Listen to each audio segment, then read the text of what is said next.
It started with something so small that no one thought twice, a polite email from Archie's school asking Meghan Markle for two simple documents, the original birth certificate and medical records. Standard procedure, nothing more. But that small request would end up cracking open a secret that had been quietly sealed for years. According to staff who were present, Meghan arrived calm and collected, smiling as always. But when the school clarified that photocopies wouldn't do, that originals were required by law, her smile reportedly faded. She told them the originals were sealed by the palace for security reasons. The staff, confused but respectful, tried to explain it was standard for all parents. Yet the conversation didn't move forward. What should have taken minutes turned into tension. In America, original birth certificates are not optional. They're proof of identity, of vaccination, of legal guardianship. But here stood a mother saying hers could not be seen. Why? One staffer quietly asked later. Because the royal protocol had supposedly locked it away. But even that didn't add up. Every royal birth before this, Prince William, Prince George, Princess Charlotte, had their details made public, proudly displayed on the Buckingham Palace easel for the world to see. Yet for Archie, there was only silence. The golden easel that once symbolized royal transparency stood unused. The palace issued a vague, one-sentence announcement. The Duchess of Sussex has been delivered of a healthy baby boy. No names of doctors, no location, no signature. For royal reporters, that omission was louder than any statement. Behind closed doors, insiders whispered conflicting accounts. Some said Meghan had requested privacy. Others claimed no such order came from the palace. What mattered was what didn't happen, the traditional confirmation, the document made public, the signatures displayed. For the first time in recent royal memory, a birth record was missing from the public domain, and when documents go missing in a monarchy built on lineage, people start asking questions. The first oddity came days later when Prince Harry was spotted at the registrar's office, alone. Normally, both parents attend to sign the record, but Meghan was absent. The reason given was recovery and rest. But 11 days had already passed since the birth, more than enough time for what is usually a short ceremony. Harry signed the certificate himself, sealed the file, and left. No photographs, no details. Just another lock added to an already closed door. Over time, curiosity turned to concern. Journalists tried to locate Archie's record in the California archives. Nothing appeared. No registration under his full name, no hospital confirmation. Even experienced clerks admitted that such entries don't simply vanish. Either they were hidden under a different name or never filed at all. For months, no one could find the truth. Then an independent researcher stumbled on something peculiar, a small medical foundation tied financially to King Charles. Not a hospital, but a private fertility and IVF clinic known for handling embryo transfers and surrogacy cases for elite families. It was discreet, tightly guarded, and funded partly through royal charitable channels. Even more intriguing, its activity spiked around the very months of Meghan's pregnancy. Suddenly, all the puzzle pieces looked different. If the clinic had been involved in any capacity, it would explain everything: the sealed medical files, the privacy walls, the absence of public witnesses. It would also explain why both Palace and Sussex teams avoided direct answers whenever questions about Archie's birth surfaced. Because if even a hint of surrogacy or assisted conception touched royal lineage, the monarchy itself would face a constitutional storm. Officially, Buckingham Palace refused comment. Off the record, aides dodged the topic completely. That's above everyone's pay grade, one reportedly said. Meanwhile, at Montecito, life appeared picture perfect. Cameras caught Meghan glowing at charity events and Prince Harry smiling at mental health summits. But insiders described an invisible tension, the pressure of holding a secret too heavy to share. Every photo, every public word, every appearance was measured. To Meghan, privacy had become power. Control wasn't paranoia. It was survival. Those who knew her said she often spoke about rewriting her story, about never letting institutions define her again. And that vow was clear in every move, from avoiding royal protocols to shielding her children from public exposure. She's protecting her own version of truth, said one acquaintance, and she won't surrender it for anyone. Still, questions refused to die. When investigators tried verifying Lilibet Diana's birth certificate, they hit the same wall: no matching record in California. The names, dates, and hospital listed by the Sussexes all matched public statements, but nothing official existed. Once might be an oversight. Twice felt deliberate. By then, the palace and the couple had both stopped explaining. Each side locked itself in silence, pretending the issue was beneath comment. But silence can be louder than confession. Then, years later, a Los Angeles school unknowingly reopened that wound with a simple request for paperwork. What began as a routine enrollment turned into the trigger that brought every rumor roaring back to life: the sealed records.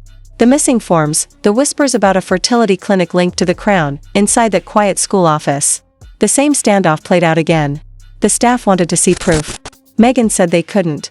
And somewhere in between, truth vanished. Once more, for those watching from the outside, this was no longer about documents. It was about control. Every signature withheld, every file sealed. Every unanswered question added another brick to the wall Meghan built. Between her family and the institution she left behind, what started as bureaucracy had become something far more symbolic, a battle over who owns the story of Archie's beginning. And perhaps, by extension, the story of what the modern monarchy dares to hide, because in the end, the question that lingers isn't why the documents were sealed. It's what they would reveal if ever unsealed. Weeks passed after the school incident, but the unease lingered. In Montecito, whispers swirled around Meghan Markle's next move. Friends said she'd grown distant, quieter, focused only on her children and her privacy.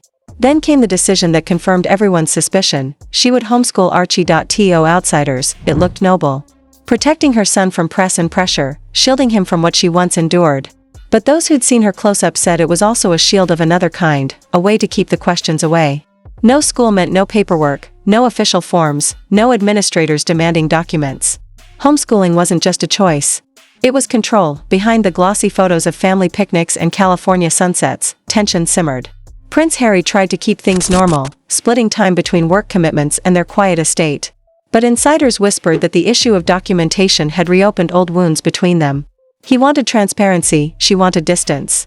For her, secrecy wasn't defiance, it was survival. For him, it looked like a wall growing higher every day. Even those loyal to the couple admitted something felt different. Meghan stopped attending certain gatherings, pulled back from friends who'd once been her lifeline. Her inner circle had shrunk to only a few people she truly trusted. One of them described her mood as guarded, but determined, like someone who knows she's holding something the world isn't ready to hear. The palace, meanwhile, remained silent. Reporters who tried to revisit the story found doors closing in record time. Public officials deflected questions, registry offices refused comments, and royal correspondents quietly stopped investigating.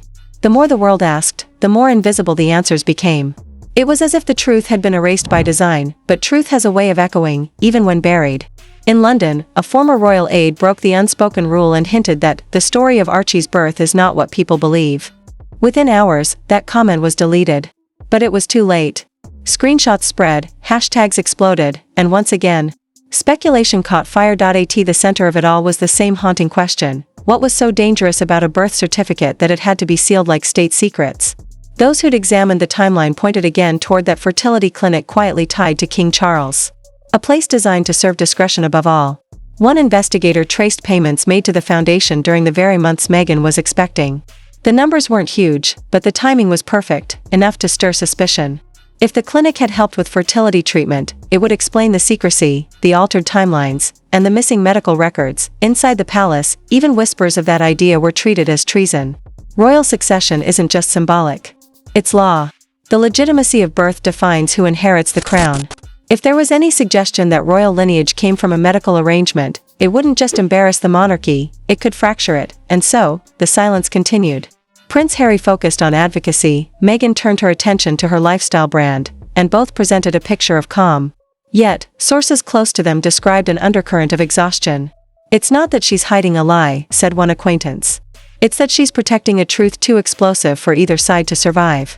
Meanwhile, internet investigators kept digging. Some claimed to have uncovered doctored timestamps in archived announcements. Others said the original hospital listed in early press drafts never actually received Meghan that day. None of it could be proven, yet every discovery deepened the fog. Through it all, Meghan maintained her poise. She smiled at cameras, wore neutral tones, projected serenity. But behind closed doors, she'd grown wary, even of people who meant well. "They want a confession," she allegedly told a friend. "But I won't give them the story they're hunting for." To the public, her stance looked stubborn. To those who'd seen the system from inside, it looked like self-preservation. Because if the truth really did connect the Sussex family to that royal fertility facility, the implications would ripple across generations. Whispers in London claimed that King Charles himself had tried to address the issue privately, urging his son to draw a line under it.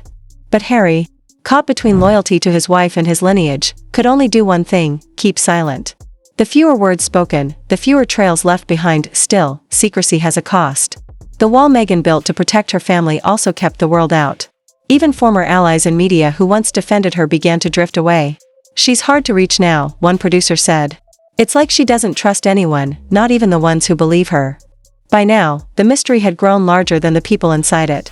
What began as a missing document had become a commentary on power itself. Who gets to tell the story, who gets to see the evidence, and who decides when truth is allowed to breathe even without confirmation? The theory refused to die. Late-night pundits debated it. Royal historians dissected timelines. Fans online mapped photos, comparing Meghan's pregnancy appearances to inconsistencies in lighting and time.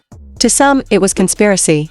To others, it was courage, a woman challenging centuries of control. But beneath the noise, one fact remained unchanged. No one outside that inner circle had ever seen the originals.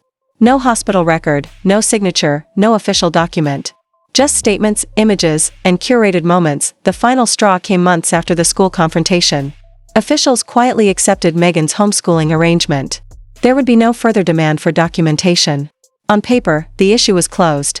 In truth, it had never been resolved, only buried deeper. At night, Montecito looked peaceful. The estate lights glowed against the hills. Inside, Meghan often stayed up late, working by lamplight, her laptop open, her notes organized with military precision. Prince Harry sometimes joined her, both of them sitting in silence, two people trying to live freely while holding on to a truth too heavy to release. And so, the world moved on.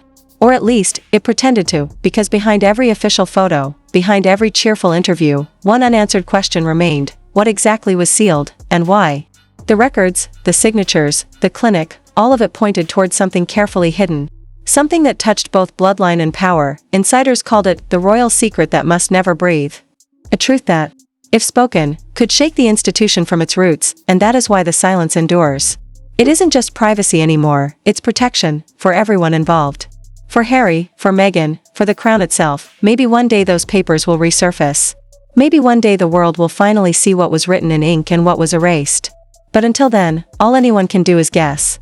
Because when the most powerful family on earth hides the beginning of a child's story, it's no longer about innocence. It's about preservation, of image, of history, of myth. The truth, it seems, isn't gone. It's just sleeping, somewhere in a sealed file, waiting for the day someone brave enough decides to wake it.